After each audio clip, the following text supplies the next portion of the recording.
The great chamber of the Galactic Council had never been so quiet. Ambassador Zethkalar stood at the center of the vast circular room, his forearms trembling slightly as he held the small data crystal. Around him, representatives from over 400 different species waited in their floating pods, their various breathing apparatus and environmental suits, creating a soft humming that usually filled the air with comfortable noise. Today that sound seemed loud and harsh. "The human response has arrived," Zethkalar announced, his voice carrying clearly through the chamber's translation system. Every species heard his words in their own language, but the meaning was the same for all of them. After 3 months of waiting, humanity had finally answered their invitation to join the galactic community. Council Prime Velthari leaned forward in her elevated seat. Her blue skin shimmered under the chamber's lights, and her large eyes focused intently on the ambassador. She had been leading the council for over 50 years, and in all that time, no species had kept them waiting so long for such a simple response. "Please share their message with the council," she said formally. Zethkalar activated the crystal. A holographic image appeared in the center of the chamber, showing a middle-aged human woman with gray hair and tired eyes. She wore a simple dark blue uniform with no fancy decorations or symbols of rank. Behind her was a plain white wall with nothing else visible. The woman looked directly at the camera and spoke in clear, simple words. "I am Director Sarah Chen of the Human Colonial Administration. We have received your invitation to join the Galactic Council and accept your terms for membership. After careful consideration by our various governments and colonial councils, we must decline your offer. We appreciate your interest in establishing relations, but we prefer to handle our own affairs. We will continue to respect the space of other species and expect the same courtesy in return. Thank you for your time. Consider this our final word on the matter." The message ended. The hologram disappeared. The chamber remained silent for several long seconds. Then the noise began. Hundreds of different voices started talking at once in dozens of languages. The translation system struggled to keep up as shocked representatives demanded explanations, voiced outrage, and expressed disbelief. Never in the 3,000-year history of the Galactic Council had any species simply refused to join. "Silence," Velthari commanded, her voice booming through the chamber's speakers. Slowly, the noise died down. "Ambassador Zethkalar, please explain how this is possible. Did the humans understand our offer?" The ambassador's skin had turned a pale green color, showing his nervousness. "Prime Velthari, I delivered the standard invitation package personally to their colony on Kepler 442b. I explained the benefits of council membership, the protection we offer, the trade opportunities, and the advanced technology sharing. I also made clear the consequences of remaining outside our community." And their response? The colonial governor, a human named Rodriguez, listened politely. He asked several questions about our trade agreements, military obligations, and voting procedures. He seemed to understand everything perfectly. Then he said they would need time to discuss it with their other colonies and governments. Representative Thexmore, the military coordinator for the council, spoke up from his pod. His insect-like features twitched with agitation. "You mentioned consequences. Did you explain what happens to species that refuse to join our community?" "Of course," Zethkalar replied. "I outlined the standard protocols. Economic isolation, restricted access to trade routes, limited access to council-protected space, and increased scrutiny of their activities." The governor seemed to understand but showed no concern. This caused another wave of shocked murmuring throughout the chamber. Economic isolation had always been enough to bring reluctant species into line. The benefits of council membership were so obvious that most species begged to join long before they were invited. Velthari activated her personal console and began reviewing data. "How many human colonies are there currently?" "Intelligence estimates between 60 and 80 settled worlds," replied Thexmore.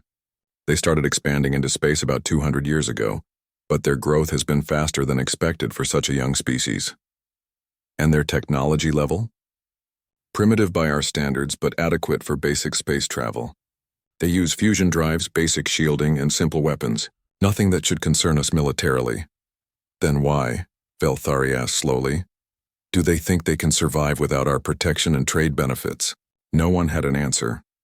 Council Economic Advisor Rickstahl floated forward in his water-filled pod. His tentacles moved in patterns that the translation system interpreted as urgent concern. "Prime Velthari, I have been monitoring human trade activities since we first made contact. Their behavior is unusual. Explain. They seem to have established trade relationships with several non-council species in the Outer Rim territories, the Zelanti merchants, the Corvin mining guilds, even some of the independent stations in the Vale Nebula. None of these groups have proper council authorization for such activities. This news created an even bigger stir in the chamber. For over 1,000 years, the council had carefully controlled galactic trade through a complex system of permits, sanctions, and regulations. Species that wanted to trade had to go through council-approved channels and pay the appropriate fees and taxes. Are you saying, Velthari asked carefully, that humans are conducting unauthorized trade? Not exactly unauthorized, Rixdal replied. Technically, since they are not council members, they are not bound by our trade regulations. But the species they are trading with are violating their agreements with us. And what are they trading? This is where it becomes concerning. Human technology appears to be more advanced than our initial assessment suggested. They are providing improved mining equipment to the Corvins, better life support systems to the independent stations, and enhanced fusion cores to several species. The Zelanti are particularly enthusiastic about human medical supplies. Velthari felt a cold sensation in her stomach. The Council's power came from controlling technology and trade. If humans were providing alternatives to Council-controlled resources, it could undermine their entire system. How is this possible? She demanded. Our intelligence reports clearly stated that human technology was primitive. Thexmore's insect features twitched nervously.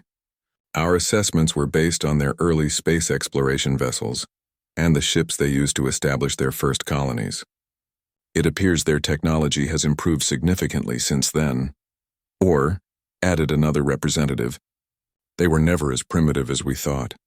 The implications of this statement hung in the air like a dark cloud. The Council's expansion had always followed the same pattern. They would contact a new spacefaring species, demonstrate their superior technology and vast resources, offer the benefits of membership, and then apply pressure if necessary. The carrot and stick approach had worked for 3,000 years, but humans seemed immune to both the carrot and the stick. Prime Velthari, said Representative Quintar from the Outer Rim territories. I have received reports from my sector that several council member species are asking about establishing direct trade relationships with human colonies. They claim human prices are more competitive and their trade terms more flexible than our standard agreements.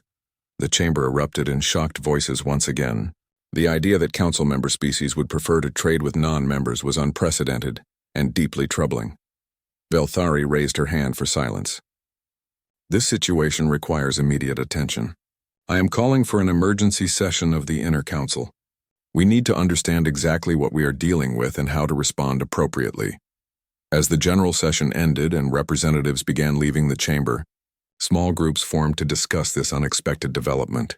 Some expressed anger at human arrogance. Others wondered if there was something they had missed about this new species. A few quietly asked whether the Council's traditional methods might need to be reconsidered. In her private office after the session, Velthari stared out at the stars visible through her window. In all her years of service, she had never encountered a situation like this. Every species eventually recognized the benefits of joining the galactic community. Economic pressure always worked, because no single species could compete with the combined resources of 400 civilizations. But humans seemed to be doing exactly that. And if the reports were accurate, they were not just surviving outside the council system, they were thriving. She activated her personal communicator and sent a priority message to the intelligence division. She needed more information about human capabilities, their trade relationships, and their real technology level. The brief message they had received suggested that humans understood exactly what they were refusing and were confident in their decision. That confidence worried her more than any threat or insult could have. For the first time in her long career, Velthari wondered if the Galactic Council had finally encountered a species that simply did not need them. And if that was true, what did it mean for the future of galactic civilization? The humans had said this was their final word on the matter, but Velthari suspected that this was just the beginning of. The intelligence briefing room in the council headquarters was much smaller than the main chamber, but the tension was just as thick. Prime Velthari sat at the head of a curved table, surrounded by the most senior members of the Inner Council. Before them, Chief Intelligence Analyst Mordek projected a series of holographic displays showing data, charts, and images from human space. The situation is far more complex than we initially understood, Mordek began, his mechanical voice translator giving equal emphasis to each word. His species communicated through chemical signals, but the device made him understandable to others. Our assumptions about human civilization have been fundamentally incorrect. Military Coordinator Thexmore leaned forward, his compound eyes reflecting the blue light from the displays. Explain what you mean by fundamentally incorrect. Mordek activated a new display showing a three-dimensional map of human-controlled space. Red dots marked human colonies, while green lines showed trade routes and yellow indicators represented known military installations. First, their political structure. We have been operating under the assumption that humans have a unified government that we could negotiate with or pressure. This is false. Humans appear to operate under what they call a federal colonial system, with multiple independent governments working together loosely. Economic advisor Riksdal's tentacles moved in agitated patterns. How many governments are we talking about? At least 17 separate colonial administrations, 3 major corporate entities that function as governments, and several independent settlements that answer to no higher authority. Yet somehow they coordinate their activities when necessary. Velthari studied the display. This makes no sense. How can a species expand into space without centralized control? How do they manage resources, coordinate defense, or maintain order? That is precisely what makes them so difficult to understand, Mordek replied. They seem to thrive on what we would consider chaos. Each colony operates independently, making its own decisions about trade, defense, and expansion. But when faced with external threats or opportunities, they coordinate their responses quickly and effectively. The analyst activated another display showing human ship designs. Second, their technology. Our initial assessments were based on their early exploration vessels, which were indeed primitive by our standards.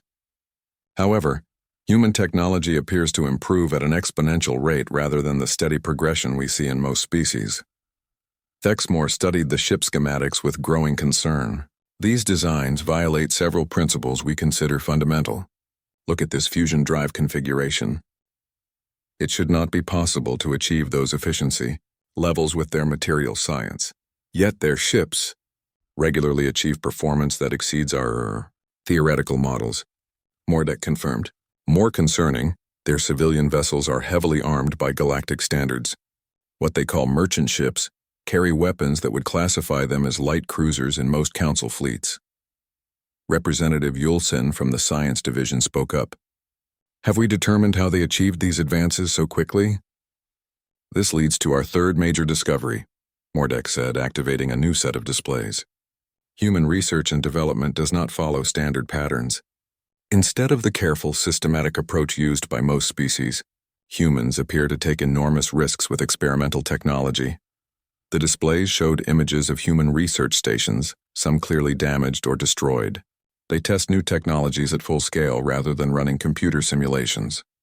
They accept failure rates that would be considered catastrophic by our standards. But this approach allows them to make breakthrough discoveries much faster than theoretical research would permit. That is insanely dangerous, Yulsen protested. The risks of destabilizing new technology without proper testing could destroy entire systems. Yet it works for them, Mordek replied simply. Their technological advancement in the past 50 years exceeds what most species achieve in 500 years. Velthari felt a growing sense of unease. What about their social structure? How do they maintain stability with such a chaotic system? This is perhaps the most disturbing aspect of human civilization, Mordek said, his tone becoming even more flat and mechanical. They do not maintain stability in any sense that we understand. Human societies are in constant flux, with individuals changing roles, locations, and even fundamental beliefs throughout their lives. The analyst showed images of human cities and settlements. They have no rigid caste systems, no hereditary leadership positions, and no fixed social hierarchies. Individuals can rise from the lowest positions to leadership roles based on ability, luck, or simply personal ambition. This should result in chaos and conflict, but it does not, Velthari asked. Surprisingly, no. While humans do have conflicts and disagreements, they seem capable of resolving them without destroying their social structures. They adapt rather than break. Economic advisor Riksdal's tentacles moved in what the translation system interpreted as deep confusion. This contradicts everything we know about stable civilization. How do they maintain order without clear hierarchies? They use what they call democratic processes, combined with individual initiative, Mordek explained. Instead of having decisions made by qualified authorities, they often vote on important matters or allow individuals to make choices based on local conditions. The silence in the room was profound. Every council member species had evolved sophisticated social hierarchies that provided stability and order. The idea of allowing unqualified individuals to make important decisions was terrifying to them. Thexmore broke the silence. What about their military capabilities? Surely they cannot coordinate effective defense without proper command structures. Mordek activated displays showing human defensive installations and fleet movements. Their military follows the same chaotic patterns as the rest of their society. Individual commanders have enormous freedom to make tactical decisions. Their strategies change constantly based on local conditions rather than following established doctrine. That should make them easy to defeat, Thexmore said, but his tone suggested doubt. Theory would suggest that, yes. However, our intelligence-gathering efforts have encountered unexpected difficulties. Velthari raised an eyebrow. What kind of difficulties? Human societies are extremely difficult to infiltrate or analyze using standard methods. Our agents are trained to navigate complex political hierarchies, understand formal power structures, and identify key decision-makers. Human societies have none of these features in recognizable forms. The analyst showed images of bustling human settlements. Power and influence shift constantly among individuals based on circumstances rather than fixed positions. Important decisions might be made by someone we would consider low-ranking, while official leaders often defer to others with relevant expertise. Our agents find themselves lost in a web of informal relationships, temporary alliances, and constantly changing responsibilities. Several have reported complete mission failure because they could not identify who actually held authority in various situations. Representative Quintar from the Outer Rim spoke up. What about economic pressure? Have the trade sanctions had any effect? Riksdal answered this question directly. The trade sanctions have been completely ineffective. In fact, human trade activity has increased since we implemented them. How is that possible? They have established alternative trade networks with non-council species and independent groups. More troubling, several council member species have been quietly establishing direct trade relationships with human colonies, bypassing our standard commercial regulations. Velthari felt a chill. Which species? The Zelanti Merchants Guild was first, attracted by human medical technology that appears to be more effective than council standard treatments. The Corvin Mining Consortium followed, seeking human industrial equipment. Several Outer Rim colonies have begun trading raw materials for human manufactured goods, and they prefer human trade to council trade because human trade terms are simpler, more flexible, and often more profitable for our member species. They do not require the extensive documentation, approval processes, and fee structures that our system demands. The room fell silent again as the implications sank in. The Council's control over galactic trade was based on the assumption that they offered the only viable alternative to primitive local economies. If humans could provide competitive goods and services without the bureaucratic overhead, it threatened the entire foundation of Council power. Velthari stood and walked to the window overlooking the Council complex. The massive structures represented thousands of years of careful development and expansion. Every building, every system, every procedure was designed to maintain the stability and order that kept galactic civilization functioning. But humans seemed to achieve the same results through methods that should not work.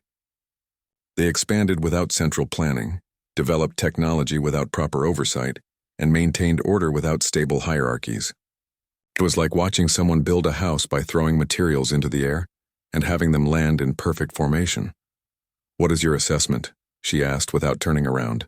"Of the long-term implications of human expansion?" Mordek paused before answering. "If current trends continue, human influence will spread throughout the out." The emergency session of the Inner Council had been going for 6 hours, and tempers were starting to show.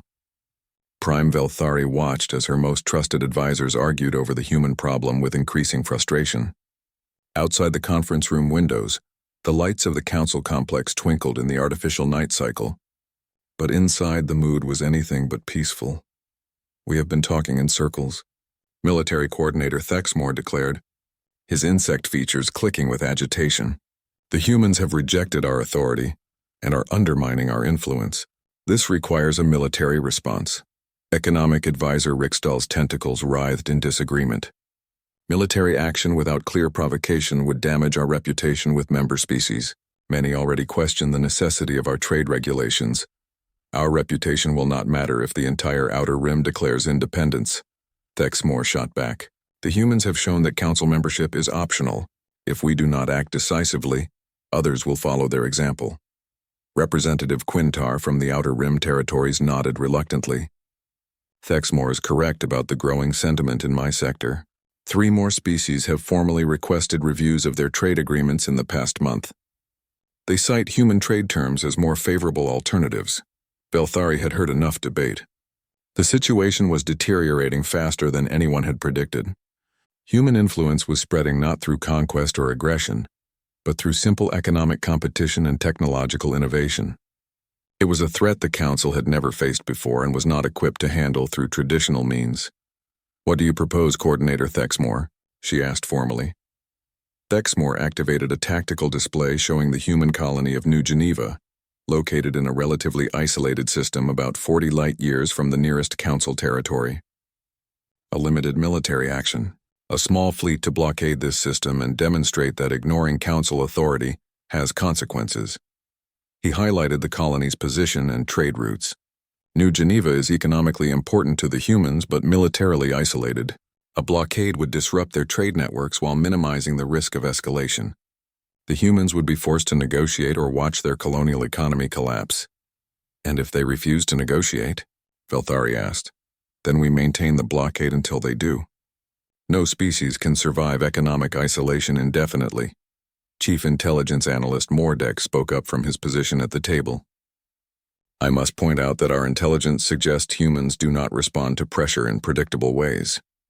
They may view a blockade as an act of war rather than a diplomatic tool." "Let them," Thexmore replied confidently. "Their technology is advanced for their age, but they are still a single species with limited resources. We represent 400 civilizations with thousands of years of military experience." Economic Advisor Rickstall's tentacles moved in patterns indicating deep concern. "A military confrontation could destabilize the entire Outer Rim. Many species there have established profitable relationships with human colonies." "Which is exactly why we need to act now," Thexmore insisted. "Every day we delay, human influence grows stronger. A swift, decisive action will remind everyone that the Council maintains order in this galaxy." Belthari considered the proposal. The logic was sound according to traditional Council methods. A show of force had always been effective in bringing reluctant species into line. The blockade would be limited in scope but clear in its message. The Council would not tolerate challenges to its authority. "What assets would you require for this operation?" she asked. "A squadron of 12 heavy cruisers and appropriate support vessels. Enough to establish an effective blockade but not so large as to appear overtly aggressive.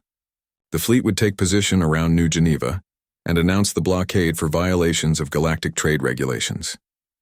"Violations?" Quintar asked. "The humans are not Council members. They are not bound by our trade regulations. They are encouraging Council member species to violate their agreements with us," Thexmore explained. "That makes them accomplices to treaty violations. It provides legal justification for our action." Belthari nodded slowly. The legal reasoning was thin, but it would serve. More importantly, it would demonstrate Council resolve to species that might be considering following the human example. "Very well," she decided. "Authorization is granted for Operation Stable Order. You will take a fleet to New Geneva and establish a blockade. The humans will be given an opportunity to negotiate compliance with Council authority. If they refuse, the blockade will remain in place until they reconsider." Thexmore's features expressed satisfaction. "I will have the fleet ready within 48 hours. Make sure your commanders understand the importance of restraint," Belthari warned. "This is a demonstration of authority, not a conquest. We want the humans to negotiate, not fight." "Of course, Prime Belthari. The fleet will use minimal necessary force to maintain the blockade. If the humans attempt to break through, they will be turned back but not destroyed unless they pose a direct threat." As the meeting ended and the others left to prepare for the operation, Belthari remained in the conference room with Chief Analyst Mordek. She had learned to value his opinions, even when they were uncomfortable to hear. "You have concerns about this operation," she said. It was not a question. "I do," Mordek confirmed. "Our intelligence on human military capabilities is limited. We know they have advanced civilian technology, but we have not observed their military forces in action. Surely you do not think they could threaten a council fleet? I think humans consistently exceed our expectations in unexpected ways. Military Coordinator Thexmore is approaching this as a standard diplomatic pressure operation. But humans may not respond according to standard patterns." Belthari walked to the window overlooking the council complex. "What do you think they will do?" "Unknown. But I recommend having contingency plans ready in case the operation does not proceed as expected." 3 days later, the council fleet arrived at New Geneva. Military Coordinator Thexmore commanded from the heavy cruiser, Dominant Peace, a massive vessel that dwarfed anything in the human system.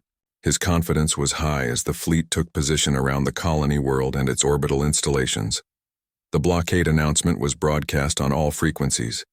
By authority of the Galactic Council, this system is now under economic blockade for violations of galactic trade regulations.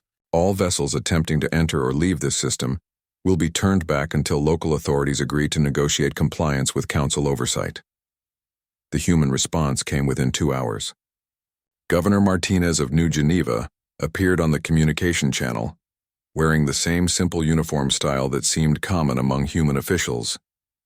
Behind him, Thexmore could see what appeared to be a busy command center with humans working at various stations. "Council Fleet, this is Governor Martinez. You are in violation of human territorial space and are ordered to withdraw immediately. New Geneva has committed no violations of any legitimate authority and will not submit to illegal blockade." Thexmore replied with formal diplomatic language. "Governor Martinez, the Galactic Council seeks only to discuss compliance with established galactic trade regulations. We are prepared to negotiate reasonable terms for ending this blockade." "There is nothing to negotiate," Martinez replied firmly. "Human colonies operate under human law and human space. We do not recognize Council authority over our internal affairs. You have 1 hour to withdraw your fleet before we consider this an act of war." The transmission ended. Thexmore stared at the blank screen with growing irritation. The human governor had shown no concern about facing a fleet that could destroy his entire colony. Either he was bluffing, or humans were even more stubborn than intelligence reports suggested. "Maintain blockade positions," he ordered his fleet. "Monitor all vessels attempting to enter or leave the system." The first test came 6 hours later, when a human cargo ship approached from the outer system.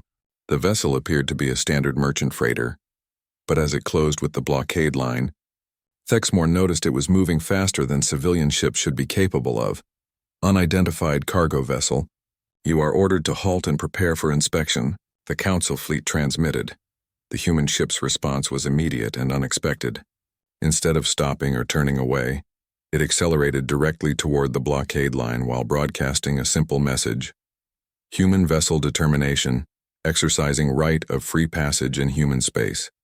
Stand aside." Thexmore watched in disbelief as the cargo ship approached his heavy cruiser at attack speed. "Warning shots," he ordered. "Turn that vessel around." The Council ships fired energy beams designed to disable the cargo ship's engines, but instead of stopping, the human vessel somehow absorbed or deflected the shots while continuing its course. Worse, it was now broadcasting a new message that reached far beyond the immediate area. "This is Captain Rodriguez of the merchant vessel Determination. We are under attack by Council forces in human territorial space.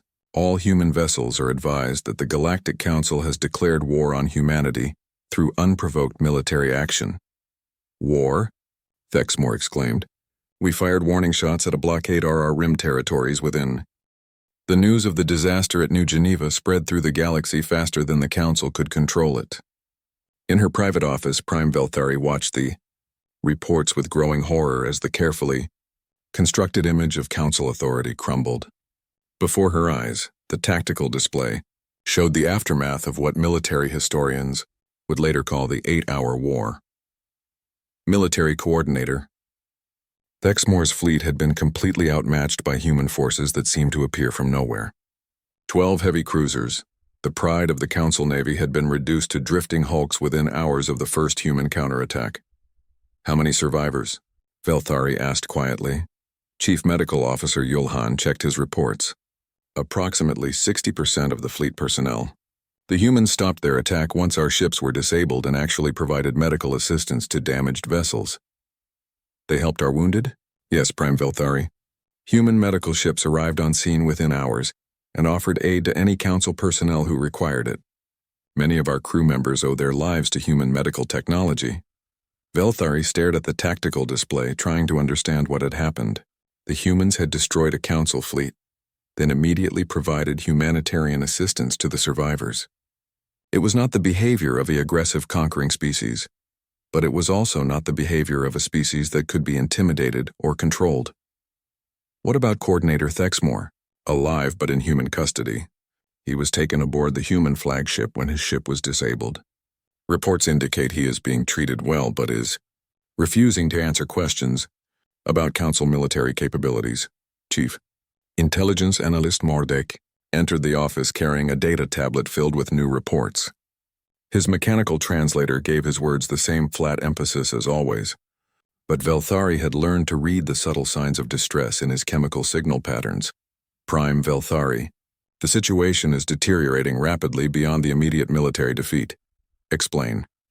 "News of the human victory has reached every sector of the galaxy. 17 Council member species have formally requested emergency sessions to discuss their membership terms. 4 Outer Rim colonies have declared independence from Council oversight. The Zalanti Merchants Guild has announced they are establishing permanent trade relations with human colonies." Velthari felt a cold sensation spreading through her body. "How is this possible?" "It has been less than 48 hours since the engagement at New Geneva. Human communication networks are more extensive than we realized. They have been broadcasting detailed accounts of the battle, including tactical recordings that show Council ships being outmaneuvered by what appear to be civilian vessels." Mordek activated his tablet, projecting holographic footage from the battle. Velthari watched in shock as massive Council heavy cruisers were systematically disabled by smaller human ships that moved with impossible speed and agility. "Our intelligence assessment of human military capabilities was completely wrong," Mordek continued. "What we thought were civilian cargo ships were actually heavily armed warships disguised to look harmless. Their weapons technology exceeds our most advanced systems by a significant margin. How did we miss this? Because we were looking for military installations and fleets based on our own organizational patterns. Humans integrate their military capabilities into their civilian infrastructure in ways that made them invisible to our intelligence methods." The analyst showed images of human colonies and space stations. "Every human settlement is also a fortress. Every cargo ship is also a potential warship. Every mining operation is also a weapons production facility. They have created a military-industrial complex that is distributed across their entire civilization." Velthari studied the images with growing amazement. This level of militarization should have been obvious to our surveillance. It would have been if they organized their forces according to standard patterns. But human military doctrine appears to be based on principles we have never encountered before. Representative Quintar from the Outer Rim territories arrived carrying reports from his sector. His expression showed the strain of the past 2 days as he approached Velthari's desk. "Prime Velthari, I have urgent reports from 12 systems in my sector. The situation is becoming critical." "What kind of reports?" "Independence movements are spreading faster than we can respond to them. The Corvin Mining Consortium has announced they are withdrawing from Council oversight and establishing direct relationships with human colonies. 3 agricultural worlds have declared themselves neutral territories outside Council jurisdiction. Even some of our most loyal member species are questioning the effectiveness of Council protection." Velthari activated her personal display showing the galactic political map. Red indicators marked systems where Council authority was being challenged, and the pattern was spreading outward from human space like an infection. "What are their specific complaints?" "They cite the human model as proof that advanced civilization is possible without Council oversight. They point to human trade terms as more favorable than Council regulations. Most damaging, they question whether Council military protection is worth the cost after seeing our fleet defeated so decisively." Economic Advisor Riksdahl entered the office, his tentacles moving in patterns that indicated extreme agitation. Prime Velthari, we have a financial crisis developing. Now what? Trade revenues are down 18% across all sectors. Species that were required to use council-approved trade routes are switching to independent channels, many of them involving human intermediaries. The economic foundation of our government is under direct threat. Velthari looked around her office at the advisors who had helped maintain galactic stability for decades. All of them looked confused and frightened by developments that should not have been possible. What do the humans want? She asked. What are their demands for ending this crisis? Mordek consulted his tablet. According to their public statements, they want nothing from us. Nothing.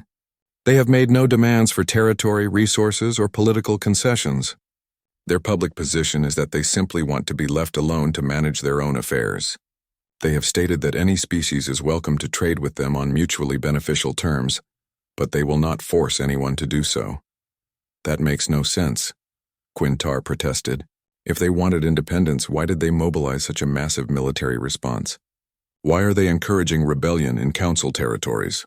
According to human public statements, they mobilized their fleet in response to what they considered an unprovoked attack on their territory. They claim they have no interest in encouraging rebellion and are simply offering alternatives to species that request them. Velthari walked to her window overlooking the council complex. The massive structures had been built to impress visitors with the power and stability of galactic civilization. Now they seemed like monuments to an outdated way of thinking. Have the humans made any attempt to contact us since the battle? Several, Mordek replied. They have offered to return Coordinator Thexmore and the other prisoners unconditionally. They have also offered medical assistance to any council personnel who were injured in the engagement. Most recently, they have suggested that representatives from both sides meet to discuss ways to prevent future conflicts. They want to negotiate? Not exactly. They are offering to discuss practical matters like prisoner exchange, medical assistance, and avoiding accidental conflicts. But they have made it clear that they will not negotiate about council authority over human affairs. Velthari considered this information. The humans were offering to treat the council as equals rather than superior authorities. It was not submission, but it was not hostility either. They seemed genuinely interested in avoiding conflict while maintaining their independence. What do our military advisors recommend? That depends on which advisors you ask, Mordek replied carefully. Some recommend immediate mobilization of our full fleet for a massive assault on human space. Others suggest that such an action would be extremely costly and might provoke even stronger responses from human forces. And the political advisors? They are divided between those who want to maintain council authority at all costs and those who think we need to adapt to the new situation. Representative Quintar spoke up. Prime Velthari, I have been in contact with several of the Outer Rim governments that are considering independence. Many of them have indicated they would be willing to remain in the council if we reformed our trade policies and military requirements. Reformed how? More flexible trade agreements, reduced oversight requirements, and greater autonomy for member species. Basically, they want the benefits of council membership without the restrictions. Economic advisor Rixadal's tentacles moved in patterns indicating deep thought. Such reforms would fundamentally change the nature of the council. We would become a voluntary association rather than a governing authority. Is that necessarily bad? Quintar asked. The human model seems to work effectively with voluntary cooperation. The human model works for humans, Rixdal replied. We do not know if it would work for other species. Velthari turned back to face her advisors. What would happen if we attempted to negotiate with the humans as equals rather than as subjects? The question hung in the air for several long moments. Finally, Mordek answered, Unknown. No council leader has ever attempted 6 months after the Battle of New Geneva. Prime Velthari stood in the same chamber where the human message had first been delivered. But everything had changed. The vast circular room that once held representatives from over 400 species now contained barely half that number. Empty floating pods marked the absence of worlds that had declared independence or simply stopped participating in council sessions. The remaining representatives whispered among themselves in small groups, their conversations filled with uncertainty about the future. The translation system still hummed softly, but the comfortable sounds of galactic cooperation had been replaced by the nervous energy of a civilization in transition. The quarterly reports, Chief Economic Advisor Rixdal announced, his tentacles moving in patterns that had become familiar over the past months. Every report brought more evidence that the old order was crumbling. Trade revenues are down 62% from the same period last year, he continued. 47 star systems have formally withdrawn from Council trade agreements. Independent trade networks now handle approximately 30% of all galactic commerce, most of it coordinated through human intermediaries. Representative Quintar, now speaking for what remained of the Outer Rim territories, added his own sobering statistics. 12 more systems have declared independence this month. 3 have applied to join the Human Colonial Cooperative, and 6 have established direct defense agreements with human forces. The Human Colonial Cooperative had emerged as an alternative to Council membership, offering the benefits of interstellar coordination without the requirements of political submission. Any species could join simply by agreeing to principles of voluntary cooperation and mutual defense. No fees, no complex bureaucracy, no surrender of sovereignty. It was everything the Council was not, and it was growing rapidly. Chief Intelligence Analyst Mordek activated displays showing the current political map of the galaxy. The solid blue areas representing Council-controlled space had shrunk dramatically, replaced by a patchwork of independent systems, cooperative territories, and neutral zones. The rate of change continues to accelerate, he reported. Human influence now extends across 40% of the galaxy, not through conquest but through voluntary association and economic partnership. Prime Velthari studied the displays with a mixture of amazement and resignation. The humans had kept their word about not forcing anyone to join their alternative system. They simply offered better terms than the Council and let species choose for themselves. Most chose the human model. What about our core territories? She asked. Stable but under increasing pressure, Mordek replied. Many of our oldest member species are requesting discussions about reforming their membership agreements. They want to remain in the Council but with greater autonomy and more favorable trade terms. Similar to what the humans offer? Yes, the irony was not lost on anyone in the chamber. The Council was being forced to reform itself to compete with a species that had refused to join their system in the first place. Economic advisor Riksdahl activated new displays showing trade flow patterns. The economic implications are clear. Species that have adopted the human cooperative model show increased prosperity, technological advancement, and political stability. Our remaining member species are demanding to know why Council membership cannot provide the same benefits.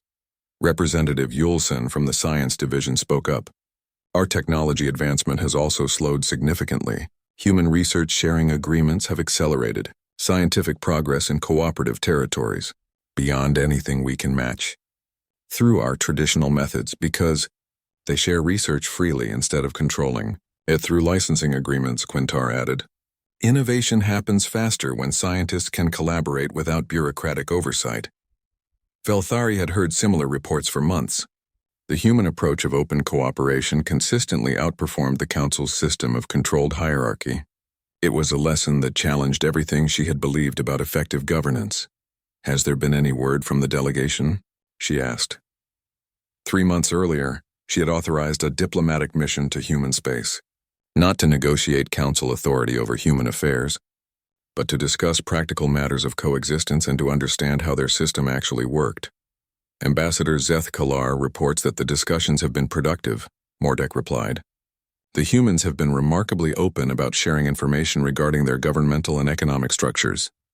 And their system is even more complex and chaotic than we originally thought. But it works because they have developed social and technological mechanisms for managing that complexity. The analyst showed displays of human governmental structures. They do not have a single decision-making authority because they do not need one. Most decisions are made at local levels by people who understand local conditions. Coordination happens through voluntary communication networks and mutual agreements. It should not work, Representative Yulson protested. Complex decisions require expertise and careful analysis. The humans achieve that through what they call distributed expertise, Mordek explained. Instead of centralizing all knowledge in a single authority, they distribute decision-making to people with relevant knowledge and experience. And this is more effective than our system? According to their results, yes. Human colonies adapt quickly to changing conditions. innovate constantly, and maintain high levels of productivity and satisfaction. Velthari considered this information. What does Ambassador Zethkalar recommend? He suggests that we consider fundamental reforms to council structure and operations.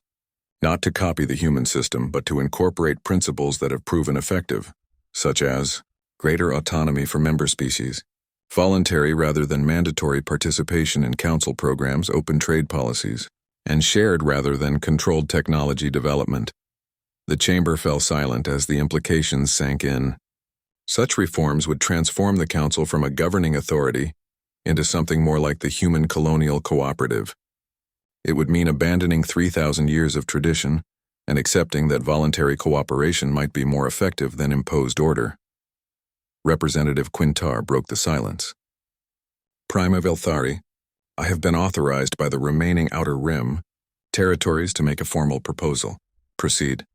We propose that the Council adopt a new charter based on voluntary cooperation rather than hierarchical authority. Member species would maintain full sovereignty while cooperating on matters of mutual interest. Trade would be conducted through open agreements rather than regulated monopolies. Technology would be shared freely rather than controlled through licensing. You are proposing that we become more like the humans, Velthari observed. We are proposing that we adapt to reality, Quintar replied. The galaxy has changed. Species now have alternatives to council membership. We can either change with them or become irrelevant. Economic advisor Rickstahl's tentacles moved in patterns indicating deep consideration. Such changes would reduce our revenues significantly, at least initially. But they might stop the exodus of member species, Quintar pointed out. And they might encourage some independent systems to rejoin the council under better terms. Chief Intelligence Analyst Mordek activated a new display showing long-term projections. Analysis suggests that the reformed council model could eventually become more prosperous than our current system. Voluntary cooperation appears to generate more wealth and innovation than enforced compliance. Velthari studied the projections with growing interest. The reformed council would be smaller in terms of direct authority, but it might be more influential in terms of actual cooperation and shared prosperity. What about military considerations? She asked.